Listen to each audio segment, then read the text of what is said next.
ఎన్ని సంఘటనలు విన్నా మన చుట్టూ ఎన్ని దారుణాలు జరుగుతున్నా మనకేమో బుద్ధి రావట్లేదండి. నాతో సహా ఒక మాయలో పడిపోతాం కదండీ! చాలా బాధగా ఉన్నా గానీ ఒక రియల్ స్టోరీ, నిజంగా జరిగిన స్టోరీ మీ చుట్టూ కూడా ఈ స్టోరీలు జరుగుతూ ఉంటాయి. మనం ఇలాంటి వాటి నుంచి గుణపాఠాలు నేర్చుకోకపోతే రేపటి రోజు మనం ఖచ్చితంగా 60, 70, 80, 90 ఏళ్ళు కూడా బతుకుతాం అనుకుంటున్నాం కదండీ! బతికినంత కాలం జీవోత్సవాల్లాగా బతకాల్సి వస్తుంది. ముందే చెప్పేస్తున్నాను. లేకపోతే ఏ వృద్ధాశ్రమంలోనూ ఏ దిక్కు మొక్కు లేకుండా, లేకపోతే ఇంట్లోనే ఉంటాం. మీకు తెలుసు పరిస్థితి ఎలా ఉంటుందనేది. ఎవరు మనల్ని పట్టించుకోని పరిస్థితిలో బతకాల్సి ఉంటుంది. ముందు స్టోరీ చెప్పేస్తాను. తర్వాత మనం చేస్తున్న పొరపాట్లు కూడా చెప్తాను. దయచేసి ఇలాంటివన్నీ వాస్తవాలే. ఒక సోషల్ సైంటిస్ట్‌గా నేను సమాజాన్ని పరిశీలించి చాలా విషయాల అవగాహన తెచ్చుకొని ఎక్స్‌పర్ట్స్‌తో మాట్లాడిన తర్వాత కూడా ఒక ఒపీనియన్‌కి వచ్చి మీకు షేర్ చేస్తున్నాను. ఇవి మాట్లాడుకోవాలండి. ఇలాంటివి బాగా మాట్లాడుకోవాలి. తల్లి తండ్రుల్ని చూడకుండా బయటికి గెంటేసిన వాళ్ళు, చాలా దీనమైన పరిస్థితుల్లో కుటుంబాల్లో ఉంటున్న వాళ్ళు, ఈ రోజుకి తన్నులు తింటున్న వాళ్ళు, ఏది బిడ్డల నుంచి, బంధువుల నుంచి, ఈవెన్ మనవళ్ళ నుంచి కూడా తన్నులు తింటూ జీవోత్సవాల్లా బతుకుతున్న వాళ్ళు ఎంతోమందిని నేను చూశానండి. సరే వాళ్ళే కాదు, ఇంకాస్త వయసులో ఉన్నవాళ్ళ పరిస్థితి కూడా ఇలాగే ఉంది. ఏది ఎవరో ఒకళ్ళ మీద ఆధారపడకపోతే జీవితం బండి నడవని పరిస్థితిలో చాలామంది ఉన్నారు. ఈ పరిస్థితి ఎందుకు వస్తోంది అంటే సెల్ఫ్ కేర్ అండి. ముందు స్టోరీలోకి వెళ్ళిపోదామండి. బాగా దూరపు బంధువులు అందరికీ ఉన్నట్టే ఒక కూతురు, ఒక కొడుకు ఉన్నారు. తల్లిని ఎవరు చూసుకోవాలి అనే దాని మీద ఈమె గారికి ఏదో పేరెంటాలు, పెళ్ళిళ్ళు ఇలాంటి ఫంక్షన్స్ ఏవో ఉంటాయి కదండి. చాలా ఇంపార్టెంట్ పని అనుకుందాం. ఆవిడకి ఇంపార్టెంట్, ఆవిడకి, ఆవిడ బిడ్డలకి, ఆవిడ భర్తకి ఇంపార్టెంటు. అన్నయ్య దగ్గర ఈ తల్లిని ఉంచిందండి. అన్నయ్య దగ్గర ఈ తల్లిని ఉంచింది. కొన్నాళ్ళ తర్వాత వెళితే తల్లి లేదక్కడ. అదేంట్రా అమ్మ లేదు, ఈ మధ్య మాట్లాడట్లేదు, నేనేదో పనిలో పడిపోయాను ఏంటి అంటే, అమ్మ కనబడట్లేదని చెప్పాడండి సింపుల్గా. కనబడకపోవడం ఏంటంటే ఏమో తెలీదు, ఎటు వెళ్ళిపోయిందో తెలియట్లేదు అన్నాడండి. మరి పోలీస్ కేసు పెట్టారా అంటే పెట్టలేదండి. ఏం చేస్తున్నారంటే వెతుకుతున్నాం అన్నారండి. ఇక్కడ నేను ఎవరిని తప్పు పట్టట్లేదు, వీళ్ళని తప్పు పట్టట్లేదు, ముందు ఆ తల్లిని తప్పు పడుతున్నానండి. 60 ఏళ్ళే ఆవిడకి, అంటే 70, 80 ఏమో అనుకుంటున్నారేమో, 60 ఏళ్ళే. 60 ఏళ్లలో మన ముందు ఎనర్జెటిక్గా, యాక్టివ్గా వాళ్ళ పనులు వాళ్ళు చేసుకుంటున్న తల్లులు కానీ తండ్రులు కానీ ఎంతమంది ఉన్నారు? 10-5% ఉన్నారు మన సొసైటీలో. అదే జపాను, యూరోపియన్ కంట్రీస్ ఇంకో చోటకి వెళ్ళండి, 70, 80 వచ్చినా కానీ వాళ్ళ కాళ్ళ మీద వాళ్ళు నిలబడతారు. ఆర్థిక స్వాతంత్రం ఉంటుంది, ఒళ్ళు కంట్రోల్లో ఉంటుంది, బుర్ర కంట్రోల్లో ఉంటుంది, ఎవ్వరి మీద ఆధారపడరండి. సరే, మళ్ళీ ఆ తల్లినే తప్పు పడుతున్నాను నేను. ఆ తల్లిని కానీ తండ్రిని కానీ ఈ వీడియోలో తప్పు పడుతున్నాను. పిల్లల గురించి ఇంకోసారి మాట్లాడుకుందాం. అందరం పిల్లల గురించే కదా మాట్లాడేది. మనము పిల్లలమే. వాస్తవం చెప్పండి, జెన్యూన్గా చెప్పండి. మనకు ఫస్ట్ ప్రిఫరెన్స్ ఎవరు? నిజమే చెప్పాలి మనం, తర్వాత మన బిడ్డలు. ఇంకేముంది, పెద్దవాళ్ళు అయిపోయారు, వాళ్ళ జీవితం అయిపోయింది. ఇంకా వాళ్ళని చూడాలా, వాళ్ళని చెందాలా? ఏ గంజ పోస్తే, ఏ బట్ట ముక్క ఇస్తే, ఏ మూలలో పడేస్తే బతికేస్తారు కదా. వాళ్ళు అంతకు మించి ఉండి సాధించేదేముంది, చేసేదేముంది? ఇదే కదా మనలో మెజారిటీ ఒపీనియన్. నిజం చెప్పండి మీరు, దయచేసి గుండెల మీద చేసుకొని చెప్పండి. వాళ్ళని సెకండరీ గ్రేడ్ ఏంటంటే థర్డ్ గ్రేడ్ సిటిజన్స్ కింద చూస్తున్నామా లేదా? మన వాళ్ళనే బయటికి మాత్రం అందంగా ముస్తాబు చేసి చూపించడానికి ట్రై చేస్తాం. ప్రేమలో వలకబోసేస్తూ ఉంటాం. వాళ్ళు పోయిన తర్వాత పిండాలు గట్టిగా పెడుతూ ఉంటాం. ఉన్నప్పుడు పరిస్థితి. మళ్ళీ నేను ఆ తల్లినే ఎందుకు తిడుతున్నాను అంటే, జాగ్రత్తగా వినండి. బాగా చదువుకున్న వాళ్ళే ఏ పని చేయరు మనలో. చాలామంది తల్లుల గురించి మాట్లాడుతున్నాను, తర్వాత తండ్రుల గురించి మాట్లాడదాం. ఏ పని చేయరు, ఏ స్కిల్ నేర్చుకోరు. బిడ్డలను పెంచుతున్నాను కదా, భర్తను చూస్తున్నాను కదా, ఇదే సరే పోనీ, అది కూడా అవసరమే కుటుంబానికి అనుకుందాం. ఆవిడ ఒళ్ళు కూడా పట్టించుకోదు. ఫిట్నెస్తో ఉన్నారా మీరు? షుగరు, బీపీ వచ్చే అవకాశం కనిపిస్తుంది కదా. మీ మెంటల్ హెల్త్ ఎలా ఉంది? ఇవి ఎవరు చేయాలండి అంటే, ఐ మీన్ సెల్ఫ్ కేర్లోకి వస్తున్నాను నేను. ఆవిడ కాపాడుకోవచ్చేమో కదా, ఎందుకు కాపాడుకోలేదు? ఫిట్నెస్ వద్దన్నారా ఎవరైనా? 4 అడుగులు వాకింగ్ చేయొద్దన్నారా? ఇంట్లో స్ట్రెచెస్ చేయొద్దన్నారా? వాకింగ్కి వెళ్తే వాడు వీడు నడుస్తాడని చెప్పి ఏడుస్తాడు, లేకపోతే నవ్వుతారని చెప్పి వాకింగ్కి వెళ్ళడం మానేశారా? ఆలోచించండి ఒక్కసారి. ఇంట్లో మిగిలిపోయిన అన్నం వగైరా అంతా కూడా మిమ్మల్ని ఎవరైనా తినేయమన్నారా? 3 పూట్ల పేకల దాకా తినమని చెప్పారా? బిడ్డల మీదే ఆధారపడి ఆ బిడ్డల కోసమే జీవితం త్యాగం చేసి భవిష్యత్తులో అంతా కూడా మిమ్మల్ని నిన్ను కుర్చీలో కూర్చోబెట్టుకొని హాయిగా చూసుకుంటాం అని చెప్పి ఆ బిడ్డలు ఎప్పుడైనా చెప్పారా? పేపర్ మీద రాసిచ్చారా? లేదు కదా. మరి ఆడవాళ్ళు చేస్తున్న ఈ పొరపాటు అర్థమవుతుందా అండి మీకు? ఆడవాళ్ళ గురించి మాట్లాడాక మగవాళ్ళకి వెళదామన్నాను కదా. ఇంకా ఎన్ని తప్పులు చేస్తున్నారో మీకు తెలుసు. కామెంట్లో చెప్పండి. దయచేసి ఇలాంటివి ఓపెన్గానే మాట్లాడుకోవాలండి. నచ్చవు కానీ వాస్తవాలే ఇవన్నీ. మనం ఏం చేస్తున్నామంటే పూర్తి జీవితాన్ని బిడ్డల కోసం అంకితం చేసేస్తున్నాం. పెంచుకోవాల్సిన ఏమాత్రం స్కిల్ పెంచుకోము, ఒక రూపాయి సంపాదించుకోము, ఆర్థిక స్వాతంత్రం ఉండదు. ఉన్నంతకాలం భర్త మీద ఆధారపడి బతకడం, అయిపోయిన తర్వాత మళ్ళీ బిడ్డల మీద ఆధారపడి బతకడం. ఎవరు పెట్టమన్నారు అంత టైం మిమ్మల్ని బిడ్డల మీద? మీకోసం మీరు టైం ఇచ్చుకోవద్దని ఎందుకు అన్నారు? ఎవరన్నారు చెప్పండి? మీ హెల్త్ చూసుకోవద్దు అన్నారా? ఫిజికల్ అండ్ మెంటల్ హెల్త్, మీ ఆర్థిక సెక్యూరిటీ చూసుకోవద్దని చెప్పి ఎవరైనా చెప్పారా? లేదు కదా. ఆడవాళ్ళు చేస్తున్న పొరపాటు ఏంటంటే ఒక మాయ క్రియేట్ చేయడానికి ట్రై చేస్తాం. రోజంతా గడిపేయాలి, హ్యాపీగా గడిపేయాలి. పార్టీలు, ఫంక్షన్లు, చీరలు, నగలు, ఈ మధ్య ఓటీటీలు, మొబైల్స్ అన్నీ వచ్చేసినాయి కదండి. తర్వాత కొడుకు సరిగ్గా చూసుకోలేదు, కూతురు సరిగ్గా చూసుకోలేదు, మమ్మల్ని మోసం చేశారని వాళ్ళ మీద పడి ఆడవాలి. 60 ఏళ్ళకే అలా అయిపోతామండి. ఎవరమైనా ఆలోచించండి. ఇప్పుడు షారూఖ్ ఖాన్ ఉన్నాడు 60 ఏళ్ళు. ఇంకా చాలామంది ఉన్నారు ఆడవాళ్ళు సెలబ్రిటీస్. సరే సెలబ్రిటీస్ ఎందుకు, మీ చుట్టుపక్కల చూడండి. 60 ఏళ్ళకి దమ్ముగా వాళ్ళ కాళ్ళ మీద వాళ్ళు బతుకుతూ, రూపాయి వాళ్ళ దగ్గర ఉంచుకుంటూ గౌరవంగా బతుకుతున్న వాళ్ళు ఎంతమంది ఉన్నారు? ఇక మగవాళ్ళది ఇంకొక రేంజ్ అండి. మొత్తం ఉన్న ఆస్తులన్నీ అమ్మేసి కొడుకు పెట్టేయాలి, అప్పు చేసి కూడా కొడుకులకి కూతురికి పెట్టేయాలి. అబ్బా, ఆడంబరంగా పెళ్ళిళ్ళు చేసేయాలి. అసలు ఎక్కడ తగ్గకూడదు, మన గౌరవానికి మచ్చ రాకూడదు. సరే మంచిదే, కానీ మీ హెల్త్ ఎలా ఉంది? మీ ఫిట్నెస్ లెవెల్స్ ఏంటి? మీ మెంటల్ హెల్త్ ఏంటి? మీ ఫైనాన్షియల్ పొజిషన్ ఏంటి? మీ బ్యాంక్ బ్యాలెన్స్ ఏంటి? ఎప్పుడైనా చూసుకున్నారా? లేదు కదా. చూసుకోరు మీరు. ఎందుకు? అంతా కూడా వేరే ఒకరి మీద ఆధారపడిపోయి బతికేయచ్చు. చాలామంది 40కి 50కి 60కి రిటైర్డ్ అయిపోతున్నాం అనేది ఒకటి పెట్టుకొని ఇక వాళ్ళ మీద ఆధారపడడానికి అలవాటు అయిపోయి ఏ సంపాదన లేకుండా వాళ్ళతో చీచా అనిపించుకుంటూ ఇప్పుడు ఆ తల్లి చూశారు కదండి. ఆ తల్లి పరిస్థితి ఎందుకు రాదనుకుంటున్నారు చెప్పండి. చాలా చోట్ల బిడ్డలే తల్లిదండ్రులను చంపేస్తున్న సంఘటనలు వస్తున్నాయండి. దూరంగా తీసుకెళ్ళి వదిలేస్తున్న సంఘటనలు తెలుస్తున్నాయండి. కనీసం వాళ్ళు పోలీస్ కేసు కూడా పెట్టలేదు అంటే మీకు అర్థమై ఉండాలి ఏం జరుగుంటుంది అనేది. అది అంటే అది జరగకూడదు అని నేనైతే అనుకుంటున్నాను. కానీ మన చుట్టూ ఇలాంటి సంఘటనలు జరుగుతున్నాయి, మీకు తెలుసు. సో జీవితం మొత్తం కుటుంబం కోసం ఖర్చు పెట్టేస్తున్న వాళ్ళు, కేటాయిస్తున్న వాళ్ళు తప్పేమీ లేదు. కుటుంబం కోసం ఖర్చు పెట్టండి, ధారపోయండి, అంతా ఇచ్చేయండి. కానీ మీ పరిస్థితి ఏంటి? మీకంటూ మీరు ఏమి చేసుకుంటున్నారు? మీకంటూ అంటే స్వార్థం కాస్త ఉండాలండి. స్వార్థం చూపించకపోతే మనకే నచ్చం. మనకు నచ్చినట్టు ఉండలేం. బిడ్డలేమో అనుకుంటారు, భార్య ఏదో అనుకుంటుంది, లేకపోతే చుట్టుపక్కల చుట్టాలు ఏదో అనుకుంటారు. ఎంతసేపు ఇందులోనే ఉంటున్నారు తప్పించి మీరు కరెక్ట్గా ఆలోచిస్తున్నారా చెప్పండి. సో దయచేసి ఇన్నాళ్ళు గడిచిపోయింది, ఏదో గడిచిపోయింది. 2026 మొదలవుతుంది కదా. 2026 నుంచి అయినా నేను ప్రాక్టీస్ చేస్తాను అనే వాళ్ళకి ఇప్పటి నుంచి మొదలెట్టండి.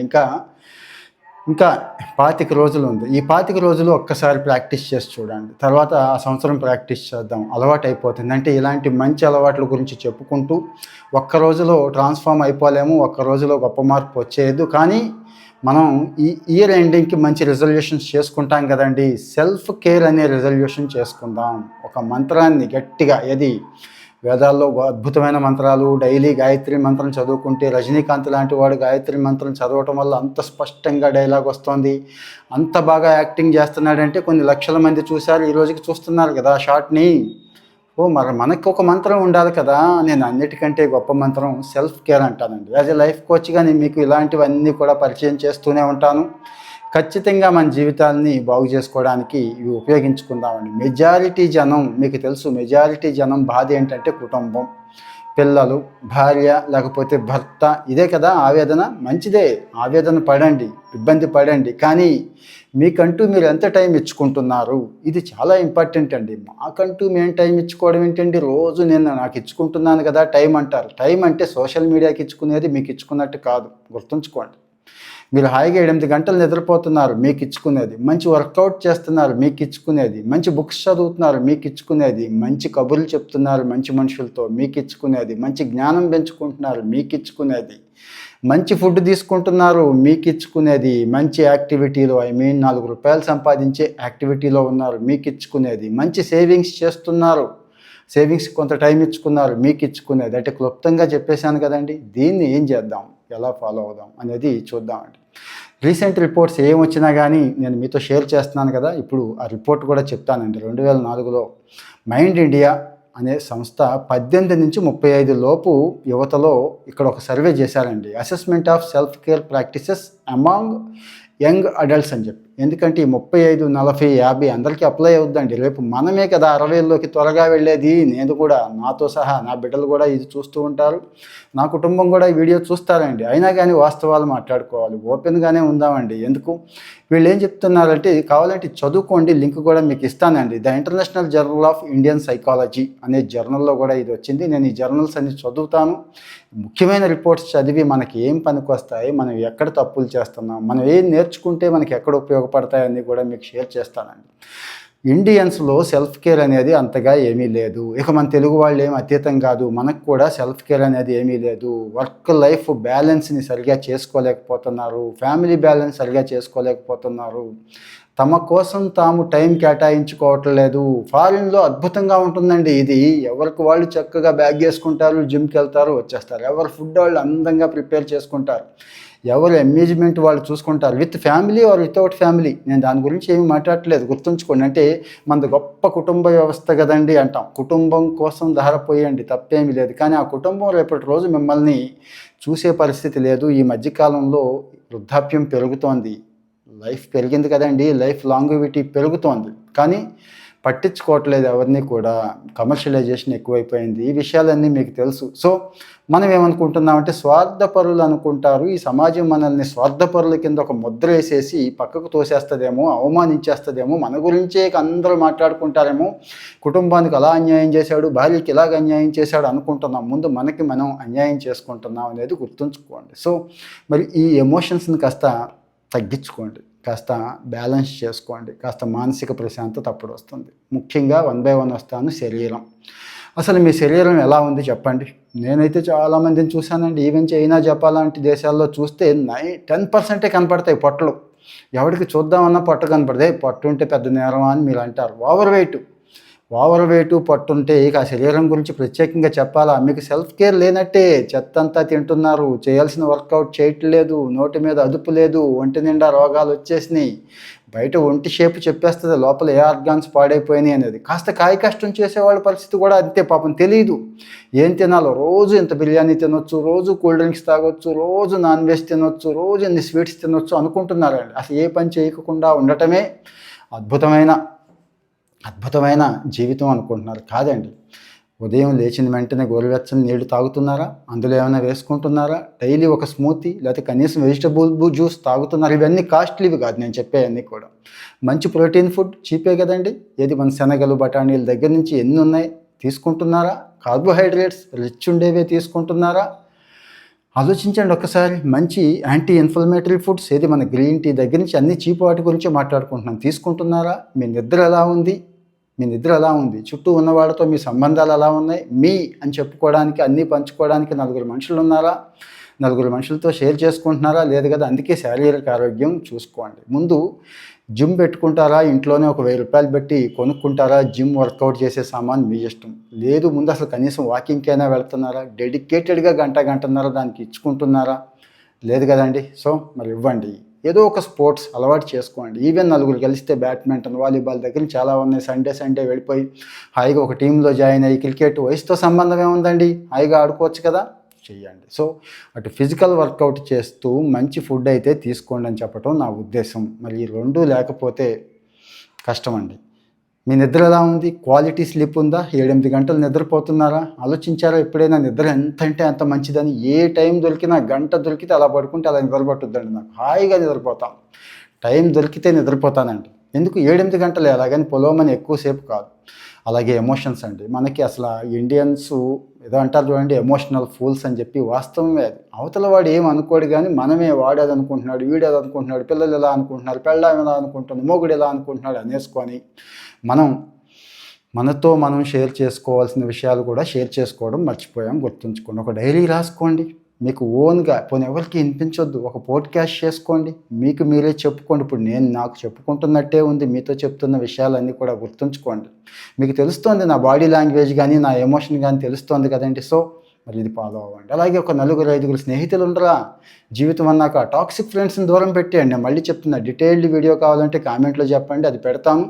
వచ్చే సంవత్సరం నేను టాక్సిక్ ఫ్రెండ్స్ని దూరం పెట్టాలనుకుంటున్నాను, ముందు అసలు వీళ్ళు ఎవరో కనిపెట్టాలనుకుంటున్నాను అంటే చెప్పండి, అది కూడా చెప్తాను. అంటే ముందు వచ్చే సంవత్సరం సెల్ఫ్ కేర్ గురించి మాట్లాడుకుంటున్నాం కదండి, ఇవన్నీ ఈ 25 రోజుల్లో చాలా విషయాలు ఉన్నాయి, అన్నీ మాట్లాడేసుకుందామండి. సో మరి ఎమోషనల్గా ఫూలిష్గా ఉండొద్దు, కాస్త స్టాండర్డ్గా ఉండండి, మంచి వాళ్ళతో కనెక్ట్ అయి ఉండండి, కుటుంబంతో కనెక్ట్ అయి ఉండండి. కుటుంబంలో కూడా టాక్సిక్ బిహేవియర్ ఉంటుంది, మీకు తెలుసో లేదు, పిల్లల్లో పెద్దవాళ్ళలో కూడా ఉంటుంది. దాన్ని కూడా కట్ చేయడానికి ట్రై చేయండి, తప్పేమీ లేదు, ట్రై చేయండి. సో చాలామంది అనుకుంటున్నారు సెల్ఫ్ కేర్ అంటే లగ్జరీ లైఫ్ ఏమో అనుకుంటున్నారండి. అంటే మంచిగా ఆ స్పాటు ఈ స్పాటు, టూరిస్ట్ స్పాట్లు, గోవా, బ్యాంకాకులు తిరగడం, లేకపోతే స్కిన్ అందంగా ఉంచుకోవడం, లేకపోతే బ్యూటిఫుల్గా తయారవడం, లేకపోతే మేకప్ వేసుకోవడం, ఇలాంటివి ఉన్నాయి కదా, టోన్డ్ బాడీ, ఇట్లాంటివి. అది అనుకుంటున్నారండి, అది కాదు, గుర్తుంచుకోండి.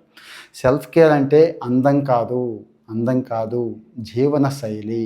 ఆ జీవన శైలి పాడైపోయే జీవన శైలి జబ్బులు, నాన్ కమ్యూనికబుల్ డిసీజెస్లో ఇండియా ఈరోజు టాప్ ప్లేస్లో ఉందండి, టాప్ ప్లేస్లో. మొన్నటిదాకా పేదరికం ఉంది, తినడానికి తిండే దొరకట్లేదు అనుకుంటే ఇప్పుడు ఏమాత్రం వర్కౌట్ చేయకుండా పరమ చెత్తంతా తింటూ, ఏదైతే రెస్టో, మంచి రెస్టో అది తీసుకోకుండా మొబైల్ ఫోన్ చూస్తూ కూడా రెస్ట్లో ఉన్నాం అనుకునే టైప్ మనుషులు వచ్చేసారు కదండి, అందుకు. సో మరి గుర్తుంచుకోండి, నేను మళ్ళీ చెప్తున్నాను, మీతో మీరు సమయం కేటాయించుకోండి. 5-10 నిమిషాలు ఇన్నర్ టాక్ అంటాం చూడండి, మనతో మనం మాట్లాడుకోండి, ఎలా ఉన్నారు ఏంటనేది. బెస్ట్ ఫ్రెండ్స్ మాట్లాడుకోండి, టాక్సిక్ ఫ్రెండ్స్ ఎలా వదిలించుకోవాలి అనేది చూద్దాం. సో లగ్జరీ కాదు, గుర్తుంచుకోండి. అందంగా శరీరాన్ని తయారు చేసుకోవడం కాదు, పూసుకోవడం కాదు, గుర్తుంచుకోండి. నేను ఇందాక చెప్పాను కదా, ఉదయం వేడి నీళ్ళు, గోరువెచ్చని నీళ్ళు 1 లీటర్తో మొదలెట్టి 10,000 అడుగులు ఆ రోజు వేయాలనుకుంటూ చక్కటి ఏది ఫ్రూట్ జ్యూసో, కాయగూరలో, ఈవెన్ సొరకాయ అయినా కానివ్వండి, ఇలాంటివన్నీ నేను షేర్ చేస్తున్నాను మీకు చిన్న షార్ట్స్ రూపంలో. సొరకాయ 10 రూపాయలు పెడితే ఇల్లంతటికి జ్యూస్ వస్తుంది కదండి. ఇది సెల్ఫ్ కేర్ అంటే. చేస్తున్నారా, వర్కౌట్ చేస్తున్నారా, మీ రిలేషన్స్ ఎలా ఉన్నాయి, మీ వర్క్ ఎలా ఉంది, ముఖ్యంగా ఇది ఇంపార్టెంట్ అండి. మనం అనుకుంటాం ఏదో ఫ్యాన్ కింద కూర్చొని పనిచేసేవాడే గొప్ప వర్క్ చేస్తున్నాడని. ఈరోజు బెంగళూరు చూడండి, మొన్న కూడా ఒక ఎగ్జాంపుల్ చెప్పాను. సాఫ్ట్వేర్ ఉద్యోగం వదిలేసి హాయిగా ఆటో తోలుకుంటున్నాను, ఇప్పుడు కూడా 30-40 వేలు వస్తుంది, కానీ చాలా హాయిగా ఉన్నాను. ఎప్పుడంటే అప్పుడు ఆటో తీస్తాను, ఎప్పుడంటే అప్పుడు ఇంటికి వెళ్తాను, నా పిల్లలు భార్య కూడా హాయిగా ఉన్నారు. నేను బతుకుండాలి కదా, ముందు నేను సంతోషంగా ఉండాలి కదా, ఆ టాక్సిక్ వాతావరణం నేను పడలేకపోయాను అంటాడు. మనందరికీ అప్లై అవుద్ది. అంత టాక్సిక్ వాతావరణాల్లో ఉండాల్సిన పని లేదు. కాస్త చెప్పేసేయండి వాళ్ళకి, లేదు మీరే మారిపోండి, దూరంగా వెళ్ళిపోండి అంతే తప్పించి నలిగిపోయి ఆత్మహత్య చేసుకునే పరిస్థితి దాకా ఎందుకు రావడం. సో మరి ఇవన్నీ ఉన్నాయండి, ఇవన్నీ సెల్ఫ్ కేర్లోనే, గుర్తుంచుకోండి. అలాగే మనసు, అన్నిటికంటే మనసు. ఎంత ఫిజికల్ వర్కౌట్ చేసినా, ఎంత మంచి ఫుడ్ తీసుకున్నా, ఎంత మంచి రెస్ట్ తీసుకున్నా, మనసు బాగోకపోతే, మనసు జబ్బుకి మందే లేదంటాడు కదండి ఓ మహాకవి. నిజమే, అది మందు ఉంది, కానీ మనకు మనం వేసుకుంటే మందు ఉంది, గుర్తుంచుకోండి. చక్కటి జోక్స్ వినడం, పజిల్స్ సాల్వ్ చేసుకోవడం, చక్కగా రైటింగ్ యాక్టివిటీ, మంచి హాబీ అండి. ఎవరికైతే మంచి హాబీ ఉందో వాళ్ళ మనసు బాగుంటుందండి. అది ఏ హాబీ అయినా కానీ, అంటే ఆరోగ్యకరమైన హాబీలు. సినిమాలు ఎక్కువ చూస్తాను, లేకపోతే మందు కొడతాను, అవి కాదు హాబీలు. ఒక గేమ్స్ దగ్గర నుంచి లలిత కళలు అంటాం చూడండి మనం, పాటలు, డ్యాన్స్ దగ్గర నుంచి, ఒక మ్యూజిక్ ఇన్స్ట్రుమెంట్ నేర్చుకోవడం దగ్గర నుంచి, ఇవన్నీ నేను కూడా నేర్చుకుంటున్నాను, మీకు చెప్పే ఉంటాను. 2 ఇయర్స్ నుంచి నేను వైలిన్ నేర్చుకుంటున్నాను, ఈ రోజుకి నేర్చుకుంటాను. ఎర్లీ మార్నింగ్ ఫస్ట్ ప్రాక్టీస్ దాంతోనే స్టార్ట్ అవుతుందండి. ఎందుకు? బ్రెయిన్ షార్ప్గా ఉంటుంది. సంగీతంలో ఒక క్యాలిక్యులేషన్ ఉంటుందండి, మ్యాథమెటిక్స్ ఉంటాయి, గుర్తుంచుకోండి. సో మళ్ళీ అదొకటి. భారతీయ సంగీతానికి ఉన్న గొప్ప శక్తి ఏంటంటే మనసుని హ్యాపీగా, హెల్తీగా ఉంచుతుందండి. ఫర్ ఎగ్జాంపుల్ చెప్తున్నాను. అలాగే మీకు నేను కూచిపూడి ఆర్టిస్ట్ని కూడా, మీకు తెలుసో లేదో, B గ్రేడ్ కూడా తీసుకున్నాను. అప్పుడప్పుడు ప్రదర్శనలు ఇస్తూ ఉంటాము, రెగ్యులర్గా ప్రాక్టీస్ చేస్తూ ఉంటాను. ఎందుకు? చూసారు కదా, శరీరం కరెక్ట్గా ఉంటుంది, పర్ఫెక్ట్గా ఉంటుంది. ఆ శృతి లయల మీద మనం చేసే ప్రాక్టీసు అద్భుతంగా అన్ని ఆర్గాన్స్ మీద పడతాయండి, అన్ని ఆర్గాన్స్ మీద పడతాయి. కాబట్టి ఆర్టిస్టిక్ లైఫ్ అనేది చాలా గొప్ప జీవితం అని నా ఉద్దేశం. అలాగే సమాజం, మనసు అయిపోయింది సమాజం. చుట్టూ వాళ్ళతో ఎలా ఉంటున్నాం మనం, వాడు ఎలా ఉంటే మనం అలా ఉంటామండి. మీకు తెలుసు, వాడు చా అంటే మనం కూడా చా, వాడి కై అంటే మనం కూడా కై అంటాం తప్పించి మన మానసిక ఆరోగ్యాన్ని ఎందుకు పాడు చేసుకోవాలి? అవతలివాడు సన్నాసే, అవతలివాడు ఏదో మాటలే అన్నాడు, మనం కూడా వాడితో పోటీ పడదామా?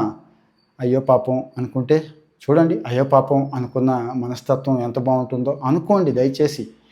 ఇప్పుడు జంతువులు అవి ఉంటాయి మన చుట్టూ, ఏవో పొరపాటు చేస్తూ ఉంటాయి, వాటితో పాటు అరుస్తామా, కుక్క అరిసిన దాంతో అరుస్తామా, అదే దానికి పిచ్చెక్కినట్టుంది అలా అరుస్తూ ఉంటుంది అనుకుంటాం కదండి. సో మరి తోటి వాళ్ళతో పోటీ పడొద్దు, అంటే ఆ విషయం టాక్సిక్గా పోటీ పడొద్దు. మంచి సంబంధాలంటే ఏమీ లేదండి, ఎంపతి. మరి ఈ సంవత్సరం ఎంపతి నేర్చుకోవడానికి ట్రై చేయండి. నేనైతే విపరీతమైన ట్రైనింగ్స్ ఇస్తున్నాను. ఎంపథెటిక్గా ఉండటం ఒక గవర్నమెంట్ ఆఫీసర్కి ఎలా మంచి చేస్తుంది అనేది. మీకు కూడా ఆ ఎంపథెటిక్గా ఉండే విషయంలో ఆల్మోస్ట్ రీసెర్చ్ చేసేసానండి. మీకు కూడా ఎంపథెటిక్గా ఉండటం కావాలి సార్, మాకు వాడు వీడు వీడు వాడు ఏదో చాలా క్లాసులు చెప్తున్నారు, మీకు తెలుసు యూట్యూబ్లో చాలా వస్తున్నాయండి, ఆ పేర్లు ఎందుకులేండి.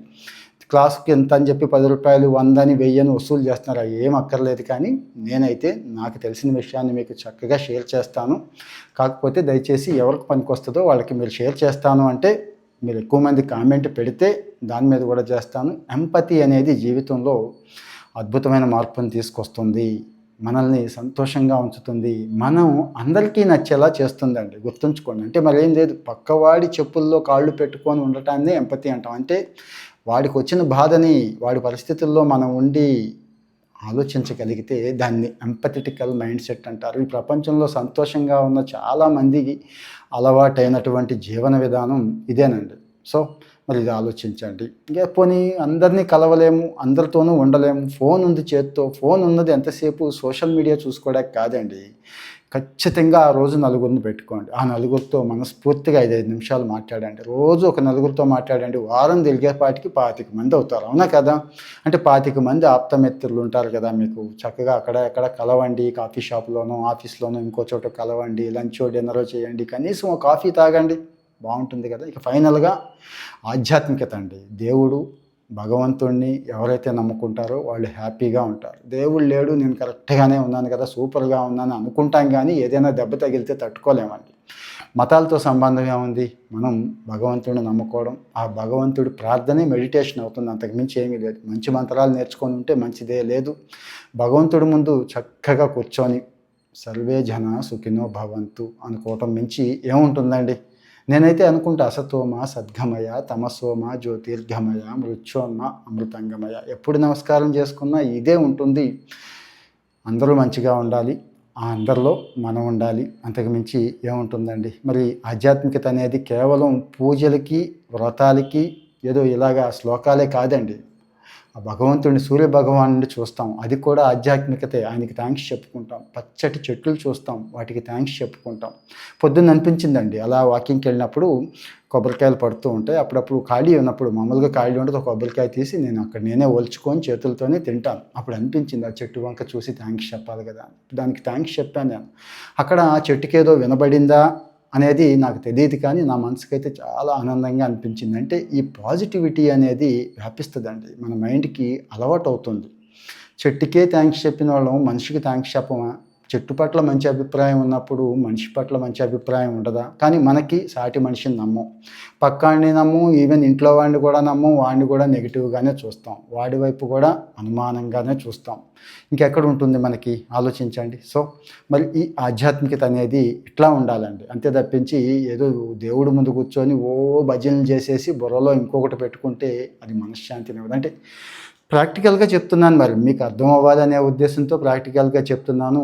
కాస్త లెంగ్త్ ఎక్కువైనా కానీ అన్ని విషయాలు షేర్ చేశాను అనుకుంటున్నాను. ఇక్కడ ఈ వీడియోలో ఇంకొన్ని విషయాలు చెప్పాను నేను, ఏది ఎంపతి గురించి, అవసరమైతే ఇంకొక వీడియో చేద్దామని, టాక్సిక్ ఫ్రెండ్స్ని వదిలించుకోవడానికి ఒక వీడియో చేద్దామని, అలాగే ఇంకా చాలా ఉన్నాయి కదండి. సెల్ఫ్ కేర్లో చాలా ఉన్నాయి, మెంటల్ కేర్ ఉంది, ఫిజికల్ కేర్ ఉంది, ఫుడ్ కేర్ ఉంది, రెస్ట్ ఉంది, అన్నీ ఉన్నాయి కదా. ప్రత్యేకంగా ఒక్కొక్క దాని మీద కూడా మాట్లాడండి అంటే ఒక 20-25 నిమిషాలు మన లైఫ్కి కనెక్ట్ అయ్యేలాగా ప్రాక్టికల్గా మాట్లాడుకుందామండి. ఎప్పుడు మీకు నచ్చింది అని మీరు మెసేజ్ పెట్టినప్పుడు, ఎక్కువ మంది లైక్ ఇచ్చినప్పుడు, ఎక్కువ మంది కామెంట్లు చెప్పినప్పుడు. మరి త్వరలోనే మళ్ళీ ఆ వీడియోలతో మాట్లాడుకుందాం. ఈలోపు రెడీ అయిపోండి, ఏది ఈ డిసెంబరు ఇవి ప్రాక్టీస్ చేద్దాం. నెక్స్ట్ 2026 నుంచి స్టార్ట్ చేద్దాం.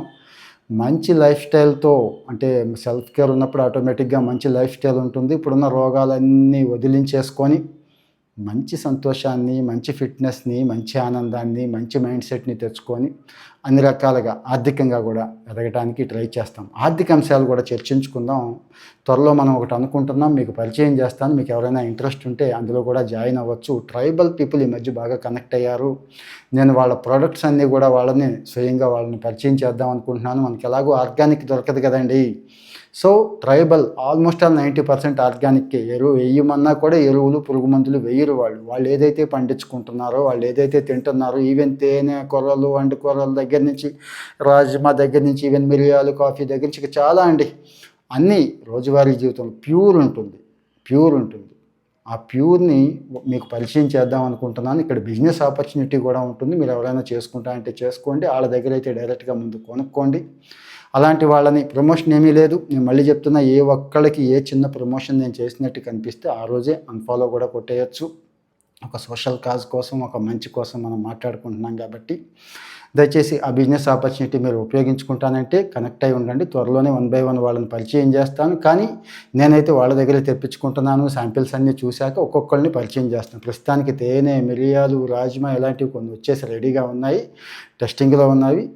త్వరలోనే మీకు ముందుకు వస్తాను. వాటితో వన్ బై వన్ వస్తాను. మంచి కోసమే. ఇక్కడ ఏమీ లేదు. నేను మళ్ళీ చెప్తున్నా, మంచి కోసం మాత్రమే. సో, మరి ఫాలో అవుతూ ఉండండి.